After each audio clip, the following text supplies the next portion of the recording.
Pormasyon at musika. Ito ang DWD AFP Radio, Boses ng Kawal Pilipino.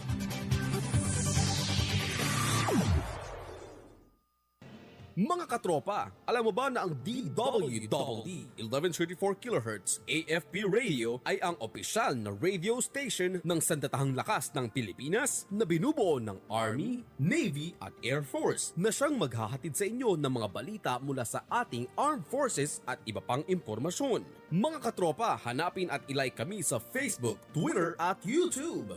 DWD AFP Radio, ang boses ng Kawal Pilipino.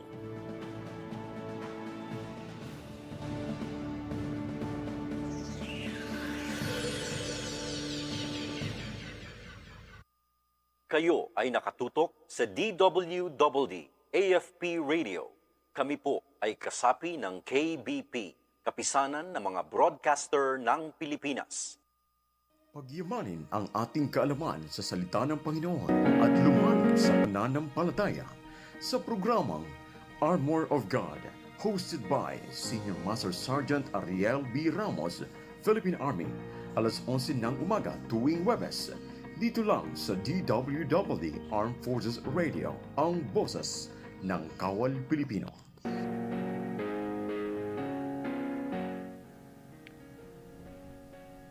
Alright, so once again, magandang umaga po sa lahat, sa giliw nating mga taga-subaybay, lalong-lalo na po sa mga masugid nating mga followers and viewers sa ating pong FB page, no? Sa ating page, sa ating Facebook page, the DWD AFP Radio, ang boses ng Kawal Pilipino. At gayon din naman sa mga nakikinig sa ating himpilan ng radyo, ang DWD 1134 kHz AM. Okay, so once again, welcome to our special segment, the Armor of God. Ayan, so tayo po ay nasa series po ng ating pag-aaral patungkol po sa ating Armor of God, sa pagpapakilala po ng ating palatuntunan. So this is your weekly guide to understanding and applying the spiritual armor that equip us for life's battle. I am Senior Master Sergeant Ariel Ramos, Philippine Army, and I am thrilled to be your host on this journey of spiritual empowerment and enlightenment. Today, we're going to delve deep into the historical and biblical context and practical applications of the armor of God. We are going to explore its relevance in our spiritual battles and its implications for living victoriously in the Lord Jesus Christ. But before we dive in, I'd like to extend once again a warm greeting to our esteemed commander, no other than Major General Ramon P. Sagala, Philippine Army. Of course, his deputy, our deputy, Colonel Medel Aguilar, Philippine Army, agwalang kasing galing at napakasipag na deputy commander ng Civil Relations Service, Armed Forces of the Philippines. And also, to our dedicated staff officers, which is led by our Chief of Staff, no other than Colonel Marlowe Patria, Philippine Army. Of course, hindi ko pwedeng makalimutan po si Colonel Francel Margaret Padilla, Philippine Army, our spokespersons, the AFP spokespersons, also together with his Deputy Commander, Major Mark Anthony G. Gardinosa.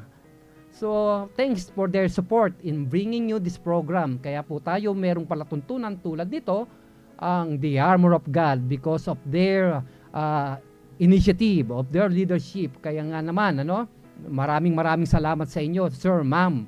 Of course, nais ko rin batiin ang ating mga magigiting na CRG commander, all right, and even our strategic unit dito sa NCR, and to include their sergeant majors, the different first sergeants, at of course yung ating mga civilian human resource, yung bumubuo ng pamilyang Civil Relations Service of the Armed Forces of the Philippines. Of course, hindi naman magiging matagumpay ang palatuntunan ito ng Diyos kung wala po kayo, mga kapatid, mga katropa na masugid na sumusubaybay sa mga programang ito, sa ating mga kasundaluhan, opisyales na bumubuo po ng Armed Forces of the Philippines, even doon sa ating mga kapatid sa pananampalataya coming from different churches, okay? So nandiyan po yung Divine Vision Bible Baptist Church, at nandiyan po yung CCF, at nice din magpabati po nung Jesus is Lord JIL, right? So ng evangelical churches of the Philippines. So magandang umaga po sa inyo. So ganun din naman sa Soldiers Impact ng Christian Bible Baptist Church. So maraming salamat po sa inyong patuloy na pagsubaybay sa ating programa, The Armor of God. Now, before we go further, let us read our passage on the book of Ephesians chapter 6 verse 10 to 18. Ito po yung ating ito po yung passage na ating pong pinag-aaralan. And actually, nandito na po tayo sa verse 15, ano? So, basahin lamang po natin uli, mga giliw na sumusubaybay on Epistle of Paul to the Ephesians on chapter 6 verse 10 to 18. Let's read. Finally, my brethren, be strong in the Lord and in the power of His might. Put on the whole armor of God, that you may be able to stand against the wiles of the devil. For we do not wrestle against flesh and blood, but against principalities, against powers, against the ruler of the darkness of this age, against spiritual hosts of wickedness in the heavenly places. Therefore, take up the whole armor of God, that you may be able to withstand in the evil day, and having done all, to stand. Stand therefore, having girded your waist with truth, having put on the breastplate of righteousness, and having shod your feet with the preparations of the gospel of peace. Above all, taking the shield of faith, with which you will be able to quench all the fiery darts of the wicked one.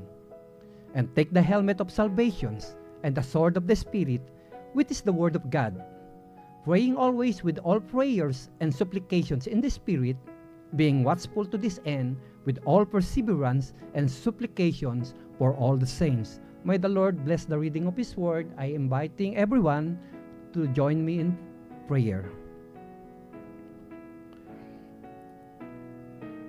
Dakilang Diyos at Ama naming makapangyarihan sa langit,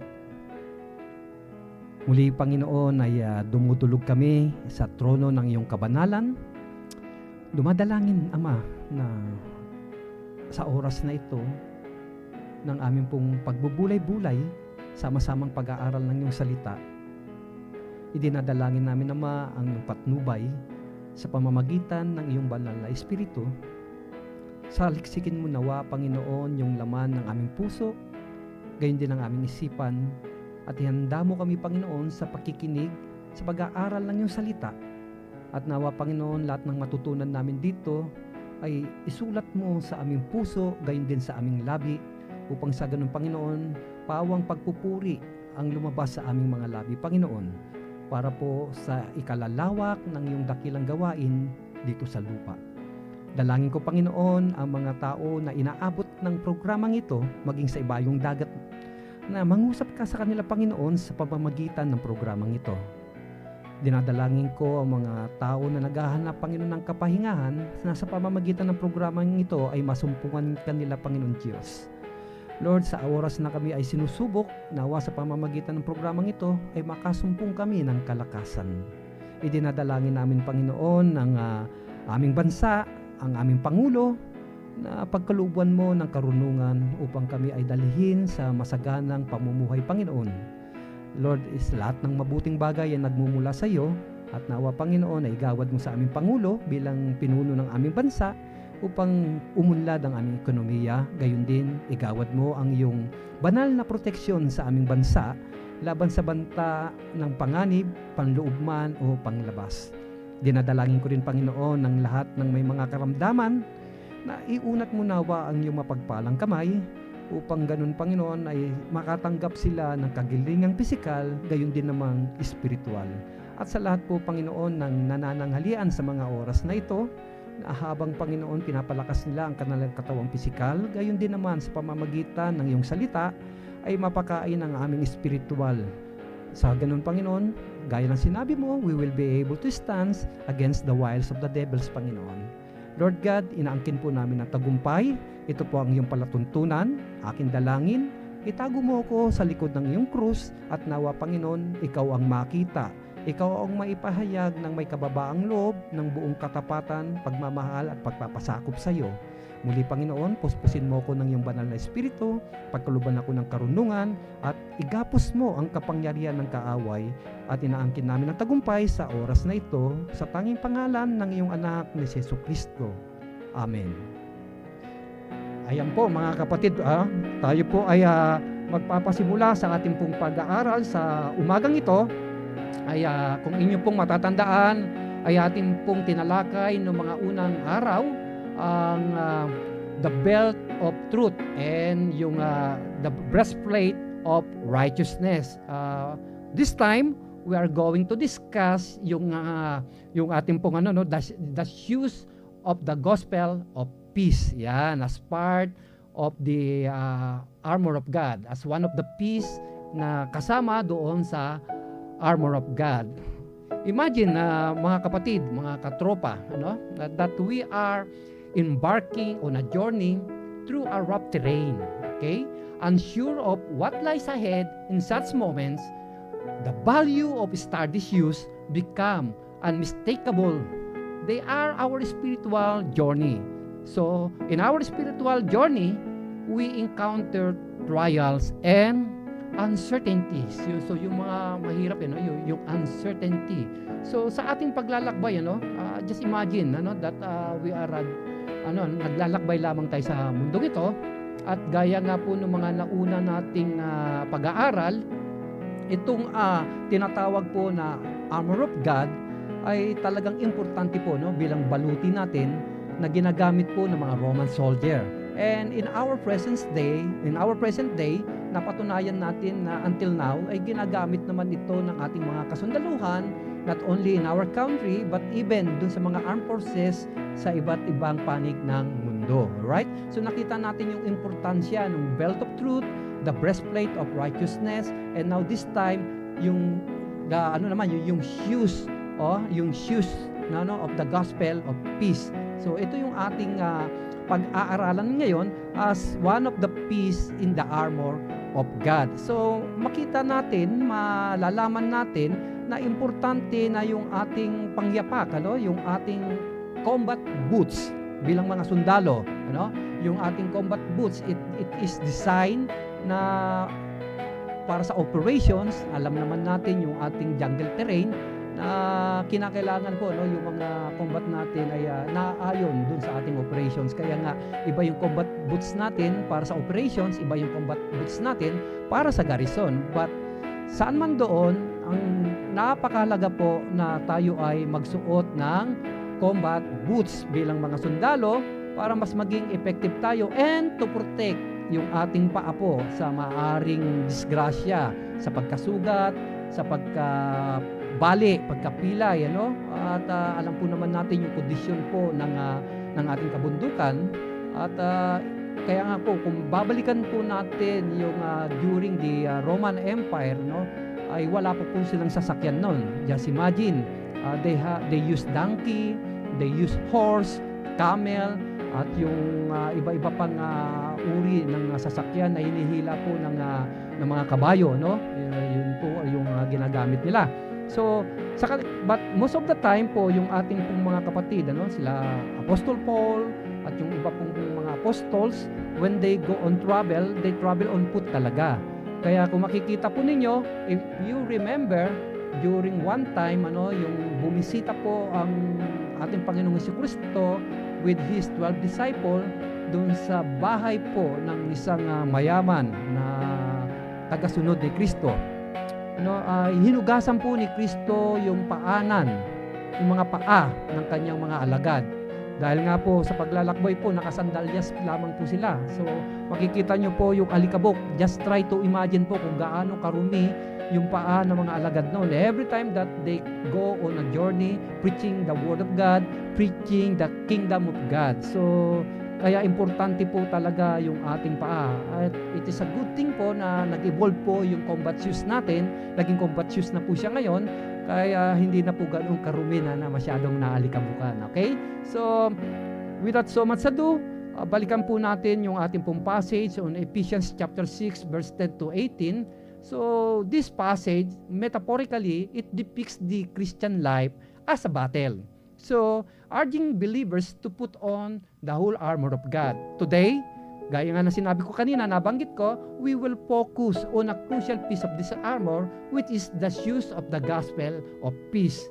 So, diyan po yung ating pag-uusapan. Ito ay matatagpuan po sa Ephesians chapter 6 on verse 15. Right? Okay. So, just as physical shoes prepare us for the challenges of the road, the shoes of the gospel of peace equip us for spiritual warfare. And these shoes symbolize our readiness to share the message of peace and salvation sa buong mundo. In a world that needs salvation, in a world that looking for a blessed hope. Okay? So sabi ko nga, ulitin ko po just as a physical shoes prepare us for the challenges of the road. Importante po yun, na para maproteksyonan tayo dahil hindi po natin alam sa ating daraanan, pwedeng ito ay rough road, stony road, pwedeng ito ay maalikabok, pwedeng hindi ito even, pwede namang pavement, so ano man ang kalagayan ng ating nilalakaran, ng kalsadang ating nilalakbay, importante po talaga na tayo po ay magsuot ng ating sapatos, sapatos, combat shoes, para maproteksyonan po ang ating paa.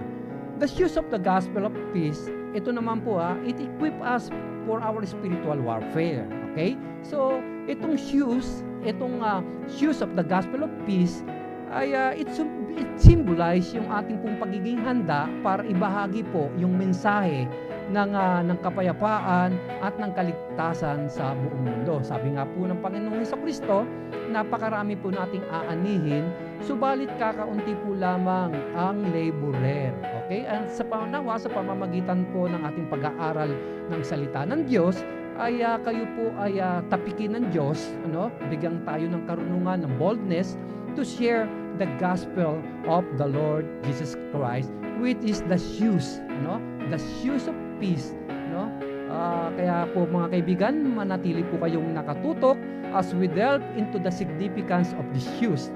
So we are going to explore their symbolism, their scriptural foundation, and the importance of being prepared to spread the good news of Jesus Christ, which is the gospel, na naririnig natin, the gospel and the good news. Yan po yung ating pong pag-uusapan. So, excited na ba kayo? Ako rin po, excited din po ako na i-share po ang bagay na ito sa inyo para tayo po ay maging kabahagi sa pagpapahayag ng kaligtasan o ng ebanghelyo ng ating Panginoong Jesucristo. Mga kapatid, hindi po religion ang binebenta natin dito, pauna ko lamang po yan, kundi ang ating Panginoong Jesucristo, ay ito po, so wala po itong flavor, unahin ko na po yan, tayo po, kung tayo po ay naniniwala sa salita ng Diyos, yun po ang pag-usapan natin, bukod tanging ang salita ng Diyos at ang mga aral ni Kristo. Saan ka man nabibilang ay naniniwala ka sa salita ng Diyos, samahan niyo po ko na ating po itong pag-aralan. Anyway, if you have questions, you can leave a message po dun po sa ating chat box at binabasa po natin yan at yan po ay ating tutugunin. At gaya nga ng nasabi ko ng mga naunang araw, hindi po lamang ito sa pag-aaral ng salita ng Diyos. Let's make it as an avenue wherein I can pray for you. Okay? Actually, meron po tayong isang kapatid po na pinag-pray po natin yung kanyang anak. Kasi yung kanyang anak, nag-bleed po. 4 months old yung kanyang baby. Kasi during the pregnancy nung pagbubuntis ng kanyang asawa, nagkaroon siya ng urinary tract infection. So nahawa po yung baby niya, kaya paglabas po ng baby niya, nag-bleeding yung baby niya, taas po nung uric acid. Okay? But the good thing is, pinag-pray po natin. And you know what? Nung pinag-pray natin, something miracle is happen. Yung very moment na yun na pinag-pray natin, tumawag yung misis nung katropa natin na, Papa, himala, gumaling yung baby natin. And praise God for that. There is power in prayer, mga kapatid. Kaya wag po tayong magkatubili. Kung kayo po ay may mga prayer request kayo, we are more than willing to pray for you. Kung ano po man yung mga panalangin po ninyo, naghahanap kayo ng trabaho, may problema kayong personal, relasyon sa asawa, sa pamilya, sa inyong mga anak, sa magulang, sa mga kapatid, maging sa inyong trabaho man, ano man yan, sa inyong mga business, ipag-pray po natin yan. Nothing is impossible po sa ating Panginoon Diyos. Okay? Sapagkat ang ating Diyos ay Diyos na buhay, na mayroong pandinig, may mga mata na nakakakita ng ating kalagayan, and even our heart, alam ng Panginoon ang laman yan. But then again, kung meron po kayong mga prayer requests and you need counseling po, just leave a message. You can message us and we will attend to you surely po. So yan po yung dahilan po kung bakit meron po tayong programang ito, para magbigay po ng pag-asa, encouragement sa ating pong mga katropa, sa ating mga kasundaluhan, and even po sa ating mga kawadi, at sa lahat po ng nakikinig ng programang ito. Okay? Ito po ay programa ng ating Panginoon Diyos. Okay? Para po sa atin na nagbibigay ng pag-asa sa mga taong nagpapagal, naghahanap ng kapahingahan. Sa pamamagitan ng programang ito ay maitulay po natin kayo sa ating Diyos Ama sa pamamagitan ng kanyang anak na si Jesu Kristo.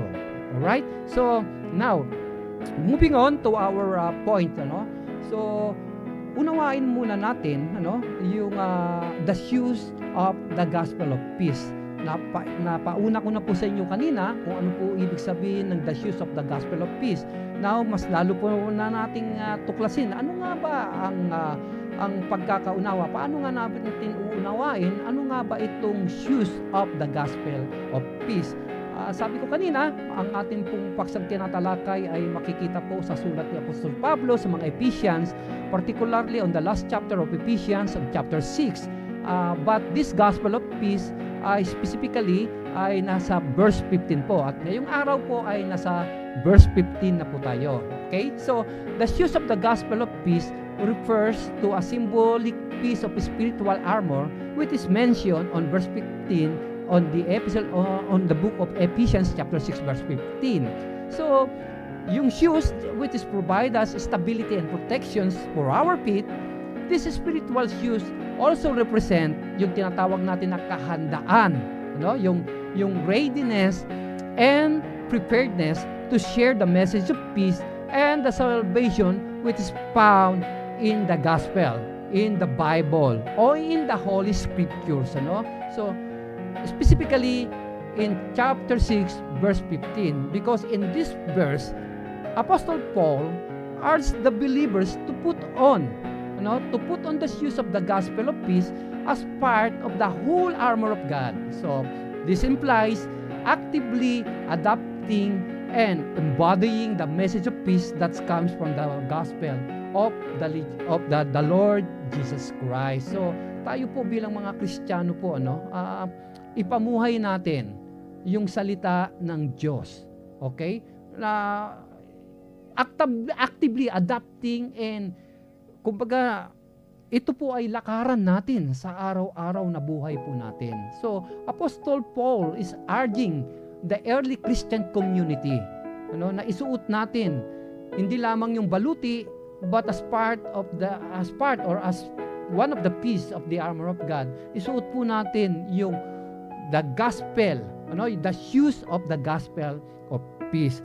So, ano nga ba ito? What it symbolize? Ano nga ba yung simbolo ng pagiging ready natin that anytime we are prepared. Ibig sabihin, we are ready to share the gospel of God. Dahil sabi nga ni Apostol Pablo sa kanyang anak-anakan si Timothy, prepare, study the word of God. Bilang isang mangangaral ng Diyos, dapat tayo po ay nakahanda sa pagtugon, sa pagsagot, sa pagtutuwid, sa pangangaral ng Ebanghelyo. Okay? Na hindi tayo dapat nahihiya na ibahagi ang kaligtasan sa pamamagitan ng pangangaral ng salita ng Diyos. Because mamaya malalaman natin kung ano ang kahalagaan nito, the relevance nito sa ating buhay. Because just as soldier, we used to wear yung ating combat shoes, yung ating combat boots for readiness in battle. So, this is spiritual shoes na pinag-uusapan po natin ngayon. It signifies the believer's preparedness to stand firm. Once again, to stand firm in their faith, in our faith, and ready to share the good news. Binabanggit ko kanina, the good news, the gospel, the salvation sa bawat isa, sa mga tao na nakakasalumuha natin sa araw-araw. Right? So, even in the midst of spiritual warfare, kung ano man yan na yung pinagdadaanan ngayon, kapatid, kung ikaw ay isang mananampalatayang Kristiyano, you are commissioned by the Lord Jesus Christ to go, to teach, to preach the gospel sa mga taong hindi pa nakakakilala sa Diyos. Okay? So, pag-usapan natin yung significance nito sa ating spiritual warfare, right? So, in the context of spiritual warfare, the shoes of the gospel of peace enable every believers, all Christians, to navigate and engage in conflicts with a firm foundation in the peace that comes from knowing and sharing the message of the Lord Jesus Christ, which is the gospel of the Lord Jesus Christ, which is the good news about the Lord Jesus Christ. So, this readiness to proclaim peace amidst spiritual battles, it helps us as a believer, as Christian, to resist the schemes of our adversary, of our enemy, and advance the kingdom of God. Ayan, there you go, So, importante po 'yun mga kaibigan. So, hindi na po tayo magkakaroon po ng patalastas sapagkat medyo na-extend po yung ating opening. Kaya tuloy-tuloy po tayo sa ating pong paksang tinatalakay o pinag-aaralan sa umagang ito, okay? So the significance of being prepared to share the good news. Bakit nga ba importante? Ano nga ba yung kahalagahan nito? To be prepared to share the gospel, right? Gaya ng sinabi ko kanina, as a Christian, we have been commissioned by the Lord Jesus Christ. Actually, in the book of Matthew, chapter 28, verse 8 and 20, it says, "Then Jesus came to them and said, All authority in heaven and on earth has been given to me. Therefore, go." Again, "Therefore, go and make disciples of all nations, baptizing them in the name of the Father and of the Son and of the Holy Spirit, and teaching them to obey everything I have commanded you." At ang pangako niya, "Surely I am with you always to the very end of this age." So, on Matthew chapter 28, 8 and 20, it is the great commissions that every one of us who believe on the Lord Jesus Christ, who proclaim na sila ay Kristiyano. Mga kapatid, paalala po, tayo po ay binilinan ng Panginoon Diyos, na ibahagi ang mabuting balita. Okay? Sabi niya doon, go! Go! Make disciples of all nations, hindi lang ng bansang Pilipinas. Baptizing them. Kanino? Sa ngalan ng Ama, ng Anak, at ng Banal na Espiritu. Turuan sila na sumunod sa lahat ng kanyang ipinag-utos. So, paano sila susunod, mga kapatid, kung hindi natin sila bibigyan ng aral? Kaya nga po, itong programang ito ay pag-aaral po ng salita ng Panginoon Diyos para tayo pagdating ng panahon na hindi natin masasabi na hindi po natin ito nalalaman. Alright? So, again, tuloy-tuloy tayo, Jesus commanded His disciples to go and make disciples of all nations, baptizing them in the name of the Father, of the Son, and of the Holy Spirit. So, being prepared to spread the gospel ensures obedience to this divine mandate. So, it is our mandate as a Christian. So, ibig sabihin, kung ikaw ay nakatanggap ng mabuting balita, then it is your duty to share itong kaligtasan na ito na napakinggan mo, na narinig mo ngayong araw na ito sa iyong mga mahal sa buhay, una sa lahat, ano? Na i-share sa kanila, sa iyong office mate in the workplace, sa iyong mga kapatid, kaibigan, sa lahat ng mga tao, no? Na i-share mo ito, ibahagi mo that through the Lord Jesus Christ there is salvation, no? And that is true faith, hindi po ng relihiyon, kundi ng tamang relasyon natin sa ating Panginoong Heso Kristo. Right? So, sabi nga ni Apostol Pablo po, no, on Romans chapter 1 verse 16, mga kapatid, ito po ang kanyang wika. For I am not ashamed of the gospel, because it is the power of God that brings salvations to everyone who believes. Una sa mga Hudyo, and then sa mga Hintil. Kaya nga po ang salvation, ang gospel ng Panginoon Diyos, ang salita ng Diyos ay inabot po ang bansang Pilipinas, gawa nga po ng mga misyonaryo na nagmula pa sa iba't ibang bansa. Sapagkat sila ay tumugon po doon sa kanilang divine mandate, and that is to go, to baptize, to preach, no, the Word of God, which is the Bible. Okay? And what, gaya na sinabi ko, ano nga bang significance nito? Of course, to share God's love to everyone. Right? So, sabi niya po doon sa John 3:16, alam po natin ito, even po yung mga bata, no? For God so loved the world that He gave His one and only Son. Sa ibang salin po, the only begotten Son. Right? So, that whoever believes, again, inulit dito, kanina, to everyone who believes. Dito po, inulit na naman, whoever believes in Him shall not perish but have eternal life. So pananampalataya po. Ano kanino? Sa Kanya. Believes in Him, sa Panginoong Hesukristo. Right? Sapagkat hindi siya isinugo ng Diyos Ama to condemn the world, but through the Lord Jesus Christ to save the world through Him. Whoever believes in the Lord Jesus Christ will not condemn, but whoever does not believe shall stand in condemnation or already condemned. Mga kapatid, importante po ito. Tandaan po ninyo to. Though God's love us, though God gave His Son to save the world, ano? But still, kung hindi ka sasampalataya sa Kanya, ang sabi po ng Bible, you are already condemned because you do not believe on God the Father and into His Son. According to the Gospel of John on chapter 3, verse 16 hanggang 18. Hindi ko po sinabi yan. Sinabi po yan ng ating Panginoong Diyos at nakasulat po yan on the book of John on chapter 3 verse 16 hanggang 18. So, patuloy po tayo mga kapatid, okay? So, gaya na sinabi ko, habang tayo po ay tinatalakay po natin ito, ay pwede po kayong magtanong, mag-iwan ng mga katanungan po ninyo dito mga kapatid, right? So, ayan nga po at marami nga pong mga tanong po dito patungkol po dito ngayon sa paksang tinatalakay po natin, right? So, maraming salamat po sa inyong pagsunod, So, patuloy po tayo mga kapatid. So, again, expressing compassion and love through evangelism demonstrates God's unconditional love for the humanity.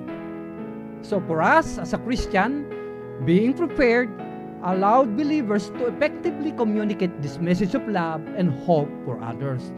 Now, ano nga ba yung dahilan na umahawak sa atin at nahihiya tayong mag-share ng salita ng Panginoon Diyos? Mga kapatid, ako po ilang beses na po akong nakarinig ng pangalipusta sa pagbabahagi po ng salita ng Diyos.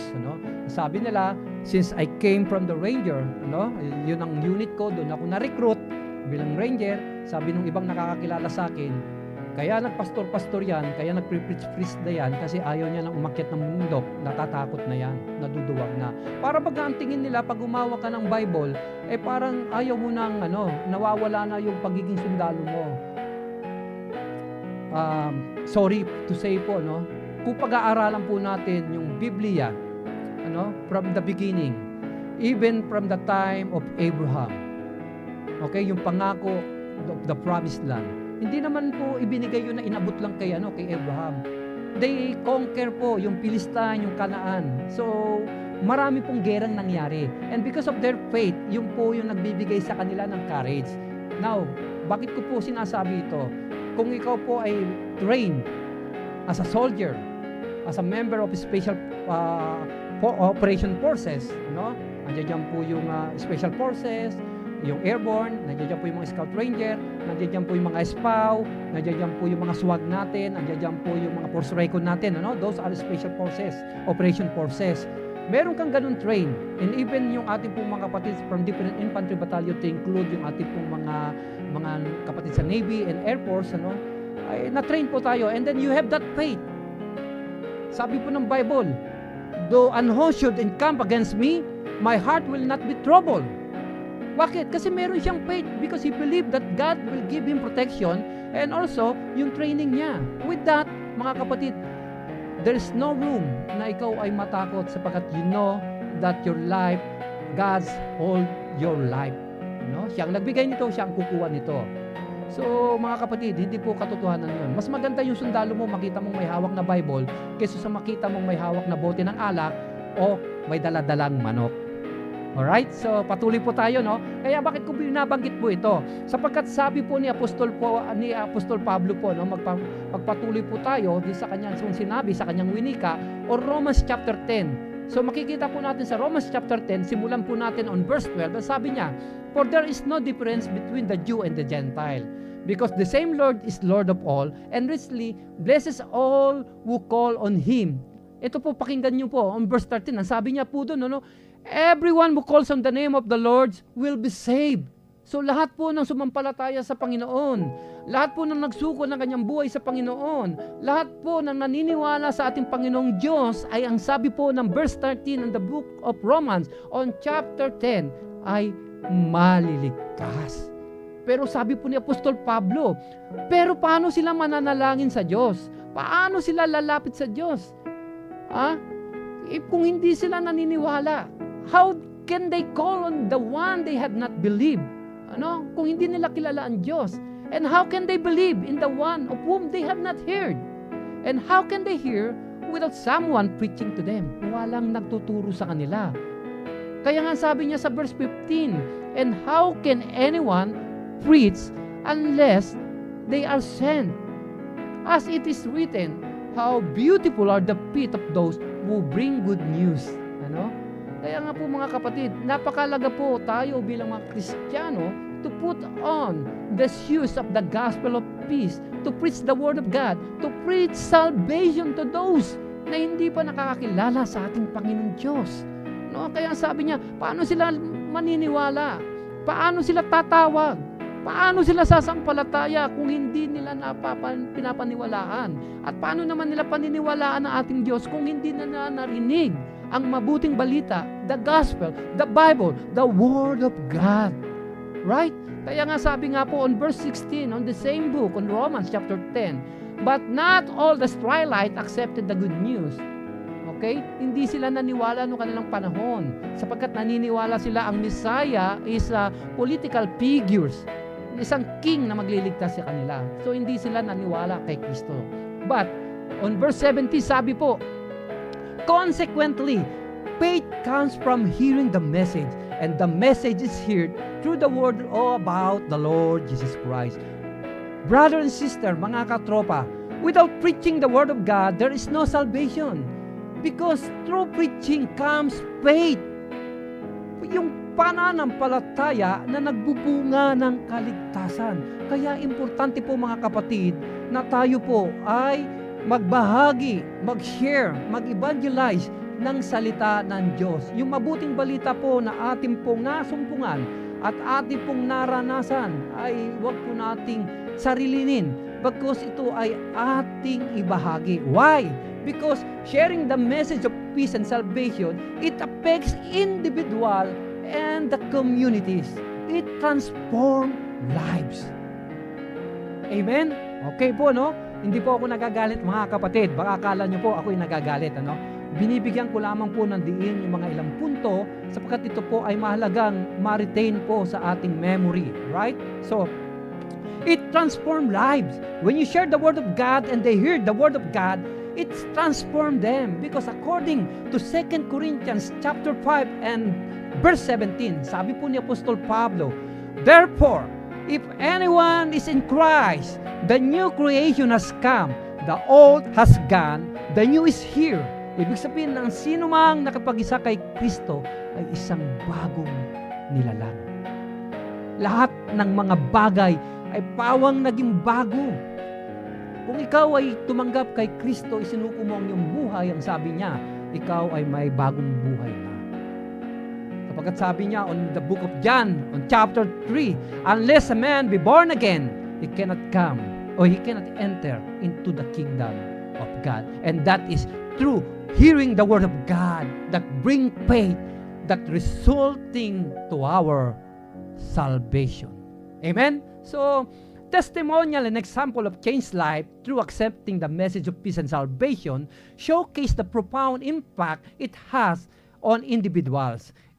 Spiritual transformation brings about personal growth, healing, and restoration.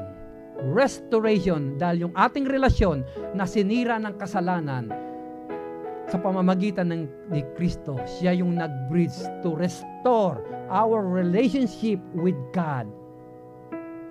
And it transformed millions of lives. Kaya mga kapatid, I encourage everyone to join me to share the Word of God to the world. And not only that, by sharing the Word of God, it builds God's kingdom.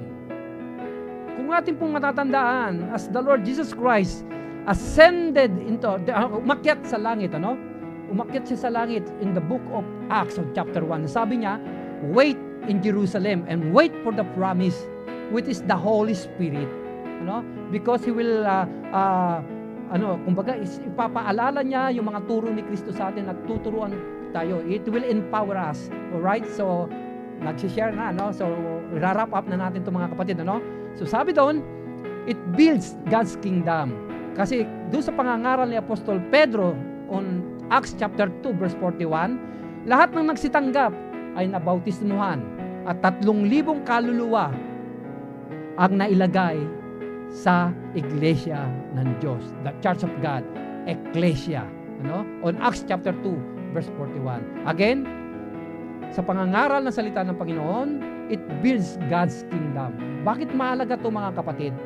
Sabi po ng Bible, pag ang salita ng Diyos ay inaibahagi sa buong mundo, then, ayun na yung kanyang muling pagbabalik. Oh, what a blessed hope. Amen. Hallelujah. Lahat po tayo, yan po yung ating hinihintay. Yung pagbabalik ng ating Panginoon Diyos. Kaya kung gusto na ninyo na bumalik ang Panginoon Diyos, join us, join me, to share the gospel, the good news, sapagkat yan po ang pangako niya. Pag naabot na po yung 4 na sulok ng mundo, ngayon, babalik na ang Panginoon Diyos. Now, bakit tayo medyo aligaga na mag-share? Sapagkat hindi tayo equipped. Sa pamamagitan po ng programang ito, we will be equipped with the Word of God.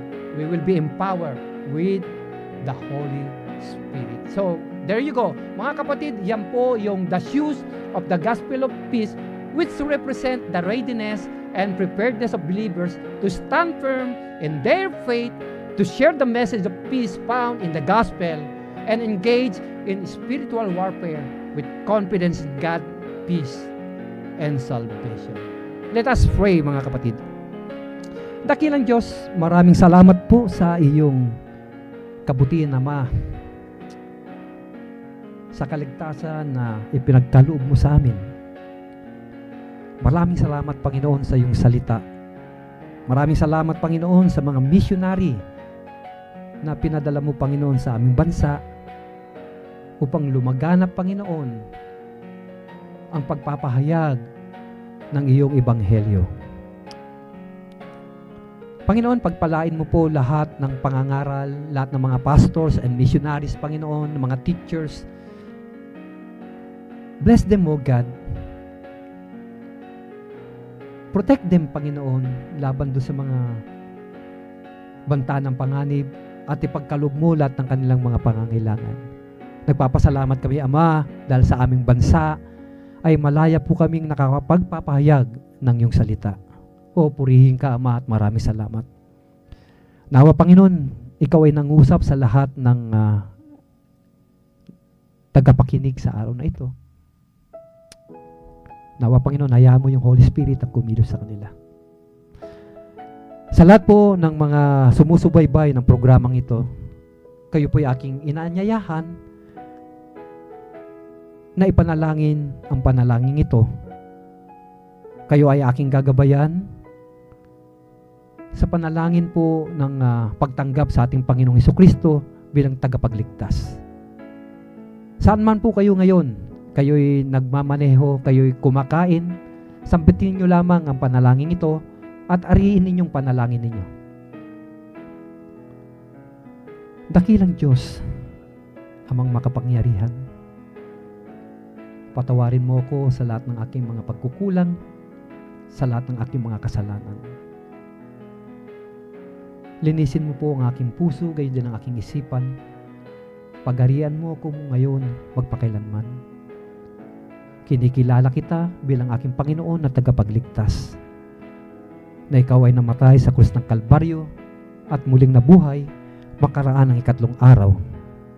Na mga Panginoon, ikaw ay muling babalik para kami ay kunin. Nawa, Panginoon, sa pagbalik mo, may sumpungan mo kaming tapat na naglilingkod sa iyo. At tulungan mo kami, Panginoon, na ipamuhay yung mga aral. Ito ang aming dalangin sa ngalan ni Jesus. Amen. O dakilang Diyos, maraming salamat sa iyo, Panginoon, sa araw na ito, sa tagumpay na ipinagkaloob mo sa amin, Panginoon, minsan pa.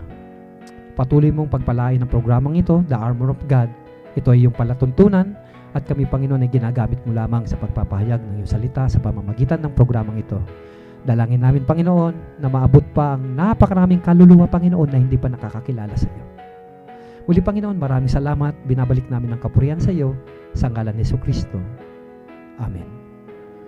There you go, mga kapatid. Tayo po ay nagtatapos at kami po ay nagpapaalam sa inyo. Once again, this is the Armor of God, your source of inspiration and spiritual empowerment. I'm your host, Senior Master Sergeant Ariel Ramos, ang inyong katropa, ang inyong kapatid na pansamantalang nagpapaalam at inaanyayahan kayo sa susunod muli na araw ng Huwebes sa ganito ding oras, 1:00 ng umaga. Habang kayo nanananghalian, sama-sama po tayong kumakain din ng spiritual na pagkain upang tayo ay lumakas sa ating pananampalataya. At muli, as we dive deeper into the spiritual realm and equip ourselves for the battle ahead. Until next time, may the peace of God guards our hearts and minds through Christ Jesus, our Lord and Savior. Amen.